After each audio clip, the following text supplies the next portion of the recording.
Fala pessoal, boa noite. Aqui quem fala é Matheus de Paiva do podcast O Código do Dinheiro. Bom, e hoje eu quero passar duas mensagens para vocês. A primeira é que um novo sistema bancário é fundamental para a gente recuperar a prosperidade, recuperar o crescimento econômico. Do jeito que está, a partir desse sistema de reserva fracionária, somente um grupo muito pequeno de famílias se enriquece em detrimento de todo o resto, né? E a segunda mensagem, eu quero explorar um pouquinho o nome desse conceito, né? Que faz com que poucas famílias que estão conectadas ao sistema bancário se enriqueçam em detrimento de toda a sociedade. Então, primeiro eu quero falar o seguinte, gente, no passado, século XIV, século XV, os bancos não funcionavam no regime de reserva fracionária, como é hoje. Hoje os bancos podem emprestar um múltiplo daquilo que eles têm de depósito à vista. Tá? Quando eu estou falando de banco aqui, não é banco de investimento não, nem instituição de pagamento, é banco comercial, tá? E aí pode ser banco público ou privado, mas são bancos que captam o depósito à vista. Bom, antigamente o depositante que colocava seu dinheiro no banco, o dinheiro ficava no banco. O banco era um agente de custódia, né, que fornecia um certificado de depósito para esse poupador, para esse depositante. Mas, bom, antes de eu entrar no mas, isso era muito interessante para a sociedade, porque você não criava poupança artificial. O banco, nesse caso, ele era só um intermediário financeiro. Ele podia até emprestar dinheiro para outro cliente, só que ele emprestava dinheiro que era dele, não do cliente que era depositante do banco. Então, para que alguém pudesse pegar dinheiro emprestado, alguém tinha que renunciar ao consumo. Isso fazia com que a poupança que fosse sair de uma mão para outra fosse poupança real. Isso não é mais o que acontece no nosso sistema bancário hoje. Hoje o banco trabalha com esse sistema de reserva fracionária e ele pode emprestar muito mais do que aquilo que foi depositado nele. E com isso cria dinheiro. E quando ele cria dinheiro, como quem me acompanha aqui já viu, toda a sociedade fica mais pobre, exceto esse grupo que criou o dinheiro e as famílias próximas a esse grupo, né, que vão ser as primeiras a receber esse novo dinheiro. Vão ser justamente as famílias que vão mais prosperar ao longo das gerações, tá? Então, o nome desse efeito de empobrecer a sociedade e enriquecer algumas famílias se chama efeito Cantillon, porque foi esse economista Cantillon, francês, que descobriu esse fenômeno, né? E aí a literatura cunhou com o nome dele, com o sobrenome dele. Basicamente é o seguinte: quando um novo papel moeda, nova moeda escritural, quando um novo dinheiro é criado, preste atenção, quando um novo dinheiro é criado, esse grupo que criou esse dinheiro novo, esse banco, ele vai ser o primeiro e imediato beneficiário desse dinheiro novo, porque ele vai pegar dinheiro novo e vai comprar bens e serviços, contratar pessoas, etc., aos preços antigos, aos preços compatíveis com a quantidade de moeda anterior à criação de dinheiro. Então olha a vantagem que ele tem sobre toda a sociedade nesse primeiro momento. Ele simplesmente consegue obter mais dinheiro e comprar os preços antigos.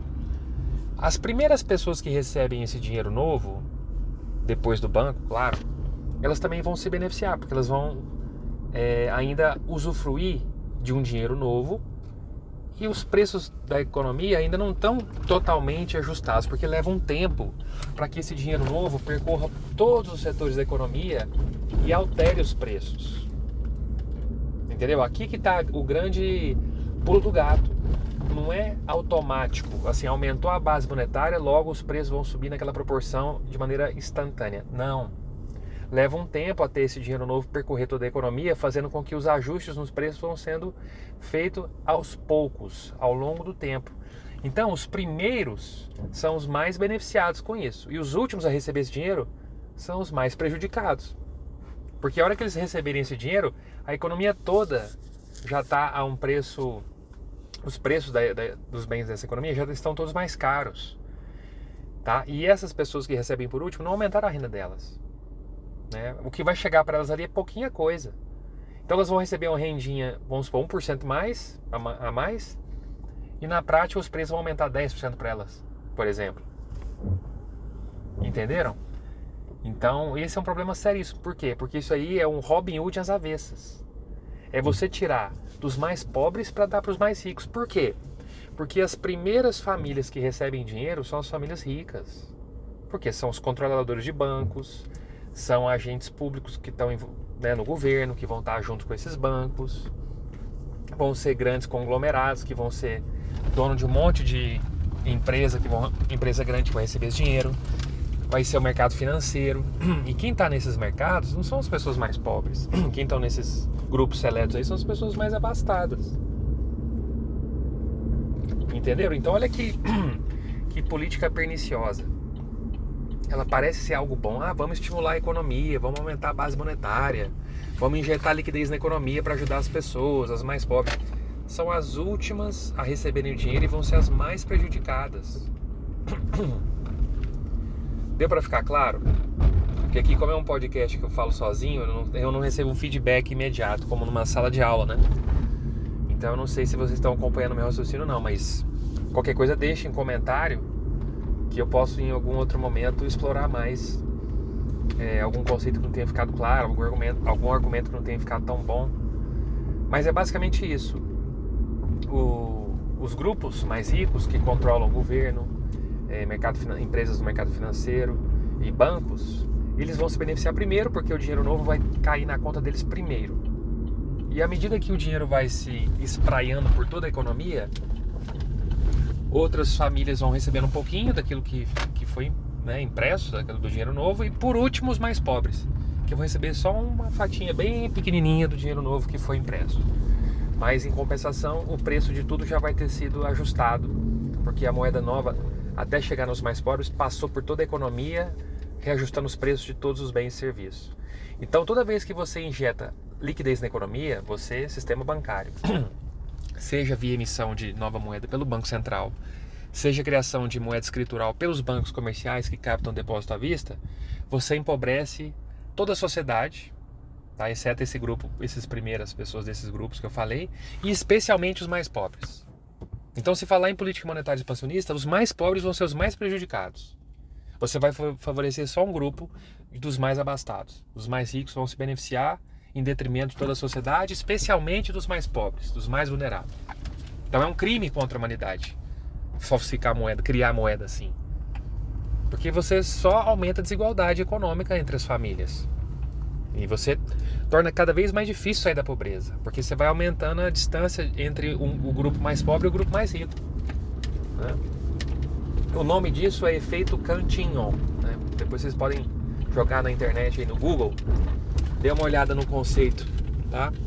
E bom, outra mensagem que eu quero colocar aqui para vocês é que a gente precisa resgatar a moral do sistema bancário. A gente tem que, de alguma maneira, pressionar as autoridades, né, que é o que a gente tem hoje. Não acho o melhor dos mundos, mas é o que a gente tem hoje, a impedir que seja feito reserva fracionária, para a gente voltar aos bancos sendo custodiantes, né, do dinheiro como um todo, e não emprestar esse dinheiro, ou não fazer reserva fracionária, né? Ou no mínimo a CVM deveria exigir que a taxa de compulsório, que é essa fatia do depósito à vista que fica retido para o banco poder fazer frente a saques, essa fatia subisse de 20% atual, que aqui no Brasil é 20%, o que significa que para cada real depositado à vista num banco comercial, ele pode criar R$5, o que é muito, o que aumenta muito a base monetária e faz todo esse efeito que eu falei, de empobrecer os mais pobres, sobretudo. Passar para 50%, 60%, 70%, 90%, o ideal é 100% de reserva fracionária. Porque aí todo o dinheiro que é depositado no banco fica no banco. Aí fica num cofre, tipo algum modelo de banco da Suíça que ainda tem, que a riqueza do cara, o tesouro fica guardado em cofre. Se aquele banco emprestar dinheiro, é dinheiro que eles estão emprestando dos donos, é capital próprio, não é capital de terceiros. Aí tudo bem, Se o dono está emprestando dinheiro dele, é porque ele renunciou ao consumo, então é a poupança real que não vai ter efeito de inflacionar a economia. Tá? Então, para a gente fechar esse podcast, efeito Cantillon, que é isso que eu expliquei, da expansão da liquidez da economia pelo mercado bancário, e restaurar a moralidade do nosso mercado bancário. Como? Como que a gente faz isso? Abandonando o sistema de reserva fracionária. Enquanto os bancos puderem criar dinheiro, as pessoas vão ter muita dificuldade de prosperar. Principalmente as pessoas mais pobres, que normalmente são os alvos dessas políticas econômicas e monetárias expansionistas. Ah, vou ajudar as pessoas a conseguir emprego, vou estimular a economia, tal, tal, tal. Você só vai ferrar com a vida deles. Porque o pouco dinheirinho que eles têm vai comprar bem menos. Então você torna eles ainda mais pobres. Essas pessoas elas ficam ainda mais pobres. Então é isso, reflitam sobre isso que eu falei, vê se faz sentido e vamos trabalhar no nosso alcance, na nossa vizinhança, para que as pessoas se conscientizem disso e quem sabe no futuro, para os nossos filhos e netos, alguma pauta política possa ser discutida em plenário sobre atualizar, sobre remoralizar o nosso sistema bancário. Né? Quem sabe um dia a gente possa... Eu não estou nem falando em fechar o Banco Central, como na Argentina já tem uma discussão assim, que seria muito importante para a prosperidade de um país. Porque sem Banco Central a moeda fica estável, ela fica forte. Né? Se você pegar historicamente, depois da criação em 1903 do Banco Central, a moeda americana começa a perder muito valor, principalmente em relação ao ouro, né? Que é uma moeda já de mais de 1000 anos, o ouro. Né? Que é uma moeda de fato forte, que é difícil falsificar, difícil você imprimir, né? Você não imprime ouro, aperta o botão, sai ouro, não tem jeito, tem que gastar para minerar. E o Banco Central brasileiro, em 64 para frente também, meu Deus, só tragédia. Ah, mas em 94 teve o Plano Real. O Plano Real, dos últimos 30 anos, 94 até 2024, já perdeu 95% do valor. 95% do valor. A gente compra nada. Tá? O real já é uma porcaria por conta dessa expansão monetária do setor bancário, que é regida pelo Banco Central. O Banco Central é o grande pivô disso tudo. Os bancos comerciais têm a mão suja de sangue também. Mas o grande regente aí é o Banco Central, que permite o sistema de reserva fracionária com taxa de compulsório só de 20%, que emite também um monte de papel moeda, só está fazendo um truque contábil entre Tesouro e Banco Central. Mas é isso. Eu quero que, quando vocês tiverem um tempinho, pensem sobre isso, vê se faz sentido. E deixe aí nos comentários se ficou bem claro os argumentos, se o áudio tá bom.